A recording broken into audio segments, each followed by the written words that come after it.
حضور بتائیے گا کہ آج کے اس دور میں کس حد تک اس طرح کی محافل کا انعقاد کیا جانا ضروری؟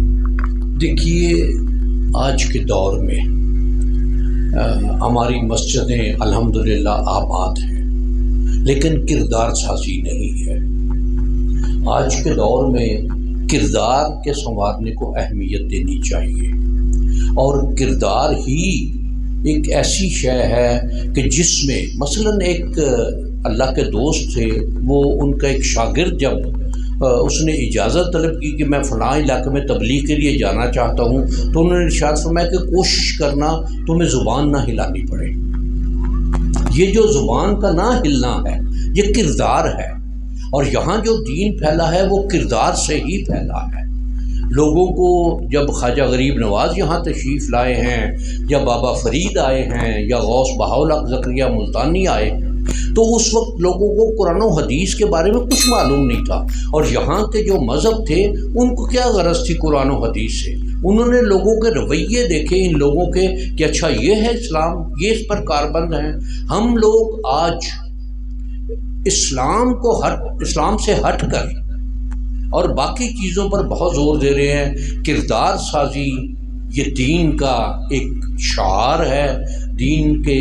احکامات پر عمل کرنے کے لیے ضروری ہے، اور یہ کردار سازی پر توجہ ہونی چاہیے، اور اپنے آپ کو درست رکھنا چاہیے، درست کرنا چاہیے۔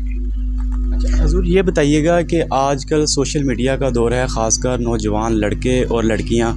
ڈپریشن میں جو ہے مبتلا دکھائی دیتے ہیں۔ حال ہی میں معروف عالم دین ہیں، ان کے صاحبزادے بھی ڈپریشن کی وجہ سے جو ہے خودکشی کی ہے۔ اس حوالے سے کچھ فرمائیے گا کہ جس سے ان کو قلبی سکون جو ہے وہ میسر ہو۔ دیکھیے، قلبی سکون کے حوالے سے وہ دین کے احکامات پر، لیکن جس طرح سے یہ آپ نے گزارش کی، میرا یقین ہے کہ وہ صاحبزادے ان کے دین کے احکامات پر عمل پیرا تھے۔ ایک بیماری ہے یہ، اس کو اس طرح سے نہیں لینا چاہیے جی یہ دینی معاملات میں بندہ تھا تو اس کے بیٹے نے کیوں اس طرح کیا، تو یہ ایک بیماری کی بات ہے، اور بیماری کو بیماری کے طور پر دیکھنا چاہیے۔ ایک تو یہ بات ہے، دوسری بات یہ ہے کہ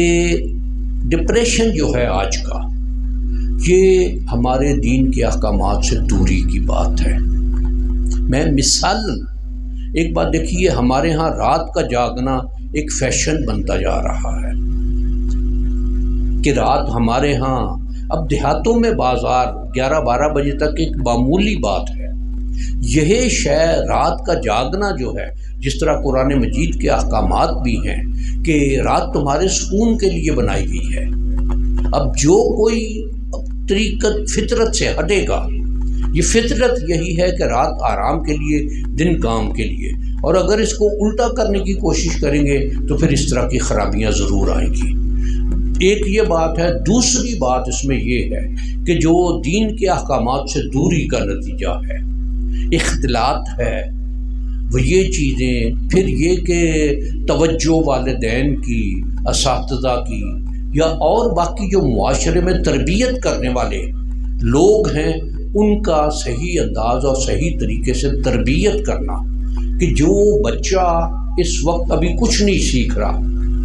یا جس کو کچھ پتہ نہیں ہے،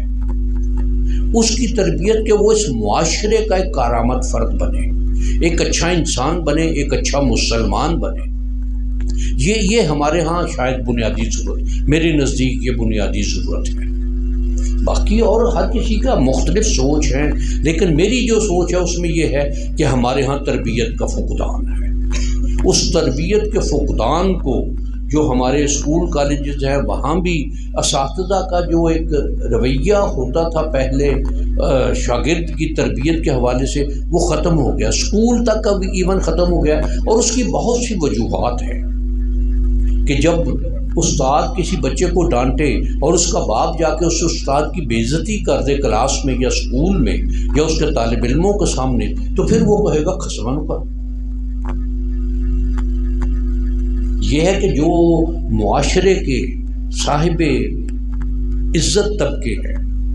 استاد کی عزت یہ ہر معاشرے میں یہ مسلم ہے، لیکن کیا ہمارے معاشرے میں استاد کی وہ عزت رہی ہے؟ اور ایک ہمارے اشفاق صاحب، انہوں نے ایک واقعہ لکھا تھا کہ یہ جرمنی میں ان کا چالان ہوا، کورٹ میں گئے، انہوں نے کہا جی میں استاد ہوں، تو جج نے کرسی منگوا لی کہ یہ استاد ہے، ان کو کرسی پر بٹھاؤ۔ ہمارے ہاں اللہ تعالیٰ محفوظ رکھے یہ چیزیں کہ تربیت پراپر طریقے سے بچوں کی، وہ گھر میں بھی، وہ ماں کی گود میں بھی، وہ مسجد میں بھی، وہ اسکول میں بھی، وہ کالج میں بھی، وہ باقی اداروں میں بھی، یا جو کوئی اس پر اثر انداز ہو سکتے ہیں، جن کی بات کو وہ سنتا ہے، جن کی بات کو مانتا ہے، انہیں ایک ایسی تربیت اور اس طرح کی سوچ اس کو دینی چاہیے کہ وہ ایک اچھا پاکستانی بنے، ایک اچھا مسلمان بنے، ایک اچھا انسان بنے انشاءاللہ۔ سر یہ بتائیے گا، آپ نے کیونکہ اسکولوں کالجز کی بات کی ہے، تو آج کل اسکولوں کالجز میں جو اینول ایونٹس ہوتے ہیں اس میں جو ہے ڈانسنگ اور دوسرے فحاشی وغیرہ عام ہے، اس حوالے سے کچھ فرمائیے گا، اور خاص کر جو طالب علم ہیں ان کو کیا میسیج دینا؟ دیکھیے، بات میں نے پہلے گزارش کی ہے کہ اختلاط جہاں ہوگا وہاں خرابیاں آئیں گی، جہاں مرد و زن ملیں گے وہاں خرابیاں ضرور پیدا ہوں گی، جہاں شادی سے پہلے آزادی ملے گی اس بات کی کہ وہ اکٹھے رہے، ایک میل فیمیل دونوں، تو خرابیاں یقیناً وہاں ہوں گی۔ جو شریعت نے قاعدے لگائے ہیں، جو دین اسلام نے پابندیاں لگائی ہیں، وہ یقیناً انہی باتوں کو روکنے کے لیے یہ شے ایک، اور طالب علم کے لیے کہ طالب علمی کے دوران انہیں اپنی تعلیم پر توجہ دینی چاہیے، اپنے معاملات درست رکھنے چاہیے، دین کے احکامات کو سیکھنے کی بھی کوشش کرنی چاہیے، اور یہ والدین پر بھی فرض آتا ہے کہ بچوں پہ نظر رکھیں اسکول کالج کے ٹائمنگ کیا ہے، اس معاملے میں والدین کو نظر رکھنی چاہیے۔